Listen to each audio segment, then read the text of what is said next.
आज की कहानी मंजिल नंबर 13। हैदराबाद के एक पाश इलाके में एक नई और ऊंची बिल्डिंग बनी थी। आर्यन वहाँ एक ऑफिस में देर रात तक काम करता था। उस बिल्डिंग में कुल 20 फ्लोर थे, लेकिन लिफ्ट के बटन पैनल पर 13 नंबर का बटन नहीं था, क्योंकि लोग उसे अशुभ मानते थे। एक रात करीब 2 बजे आर्यन काम ख़त्म करके लिफ्ट में दाखिल हुआ था। उसने ग्राउंड फ्लोर का बटन दबाया। लिफ्ट नीचे जाने लगी, लेकिन अचानक 15वें फ्लोर पर पहुंचकर लिफ्ट रुक गई। लाइटें चिपचिपाने लगी और एक अजीब सी आवाज़ आई। बिना किसी के दबाए लिफ्ट का दरवाज़ा खुला। सामने एकदम अंधेरा था, जैसे वहाँ कोई फ्लोर ही ना हो। आर्यन ने जल्दी जल्दी बंद करके बटन दबाया था, लेकिन तभी उसने देखा कि पैनल पर एक नया बटन उभर आया, जिस पर लाल रंग से 13 लिखा था। लिफ्ट अपने आप 13वें फ्लोर पर जाकर रुक गई। दरवाज़ा खुला, पर बाहर सिर्फ एक पुरानी धूल भरी दीवार थी। अचानक आर्यन को महसूस हुआ कि लिफ्ट के अंदर की जगह कम हो रही थी। उसे अपने पीछे किसी की ठंडी सांसें महसूस हुई। जब उसने लिफ्ट के आईने में देखा तो उसे अपने पीछे एक औरत खड़ी दिखाई दी। उसने दफ्तर के पुराने ज़माने के कपड़े पहने थे और उसके हाथ में एक स्टॉप वॉच थी। उसने आर्यन की तरफ देखा और कहा, आज तुम लेट हो गए, शिफ्ट शुरू हो चुकी है। आर्यन ने घबराकर बाहर भागने की कोशिश की, लेकिन बाहर दीवार थी। वो उस छोटे से डिब्बे में कैद हो गया था। उस औरत ने सॉफ्ट वॉच दबाई और लिफ्ट तेज़ी से ऊपर नीचे होने लगी। आर्यन को लगा जैसे लिफ्ट की ज़मीन गायब हो गई हो और एक अंत गहराई में गिर रहा है। अगली सुबह गार्ड ने देखा कि लिफ्ट ग्राउंड फ्लोर पर खड़ी है, लेकिन वो अंदर से खाली थी। जब उसने सीसीटीवी फुटेज चेक किया तो उसके होश उड़ गए। फुटेज में आर्यन लिफ्ट के अंदर अकेला नहीं था। वो किसी अदृश्य साये से बात कर रहा था और अचानक आईने के अंदर खींचकर गायब हो गया। आज भी उस बिल्डिंग के कर्मचारी कहते हैं कि अगर रात को लिफ्ट अपने आप 13 नंबर पर रुक जाए तो कभी बाहर मत देखना, क्योंकि वो शिफ्ट कभी ख़त्म नहीं होती। आर्यन अब उस बिल्डिंग की फाइलों में सिर्फ एक लापता इंसान बन चुका था, लेकिन लिफ्ट के उस रहस्यमय डिब्बे के अंदर उसकी जंग अभी जारी थी। आर्यन जब होश में आया तो उसने खुद को उसी लिफ्ट के अंदर पाया, लेकिन इस बार लिफ्ट के दरवाजे खुले थे। बाहर का नज़ारा देखकर उसके रोंगटे खड़े हो गए थे। वो 13वें फ्लोर पर था, जो बाहर से दिखता ही नहीं था। वहाँ का माहौल 90 के दशक के किसी पुराने दफ्तर जैसा था।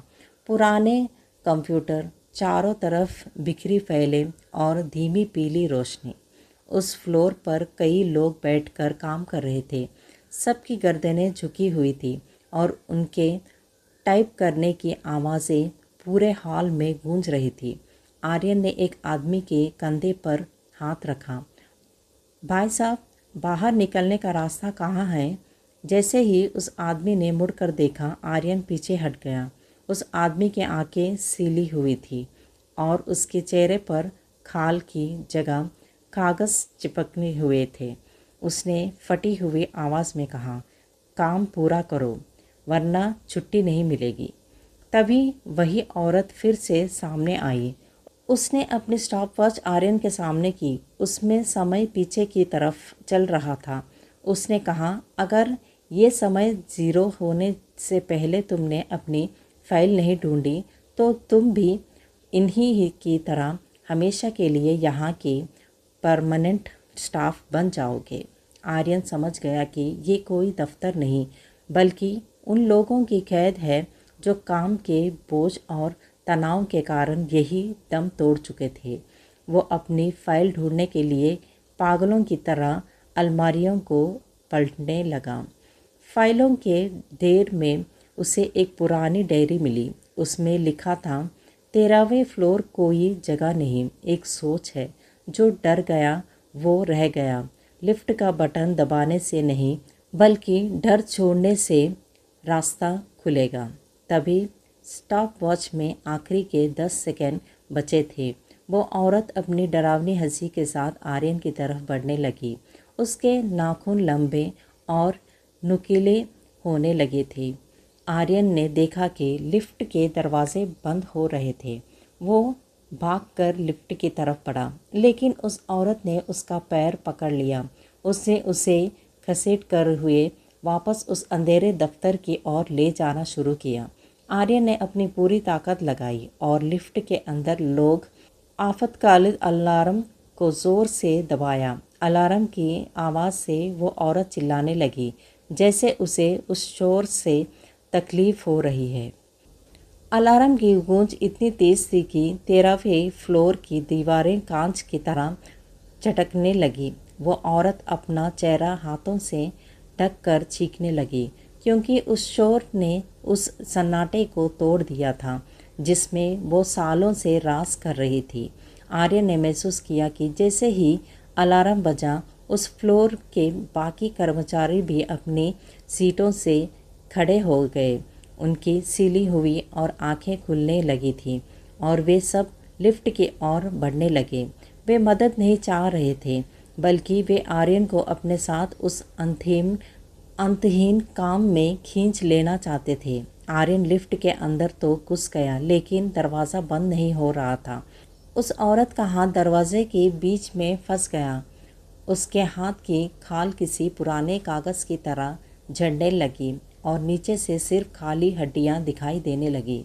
उसने फुसफुसाते हुए कहा, तुम यहाँ से चले भी गए तो तुम्हारी रूह का एक हिस्सा हमेशा मेरे पास रहेगा। आर्यन ने देखा कि लिफ्ट के आईने में उसकी परछाई अब उसकी अपनी नहीं बल्कि उसी दफ्तर के किसी थके हुए कर्मचारी जैसे लग रही थी। उसने बिना सोचे पास पड़ा एक भारी ब्रीफकेस उठाया और लिफ्ट के आईने पर देख मारा। आईना चकनाचूर हो गया और देखते ही देखते वो 13वीं फ्लोर धुंधला होने लगा। एक ज़ोरदार झटका लगा और आर्यन ज़मीन पर गिर पड़ा।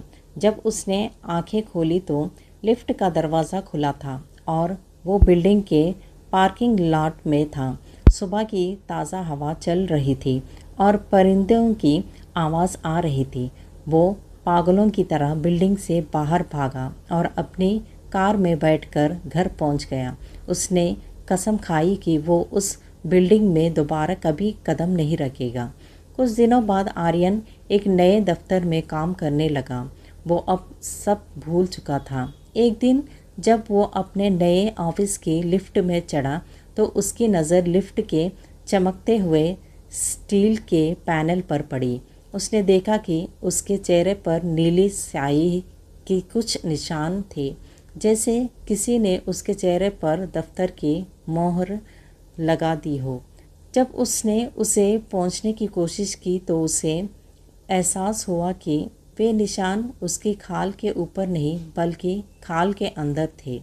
तभी उसके कानों में उस औरत की आवाज़ गूंजी, ओवर टाइम अभी बाकी है आर्यन। कुछ नौकरियां हमें छोड़ देती है लेकिन कुछ दफ्तर हमारी रूह को कभी इफ्तिखार नहीं देने देती। यही इस कहानी का अंत है।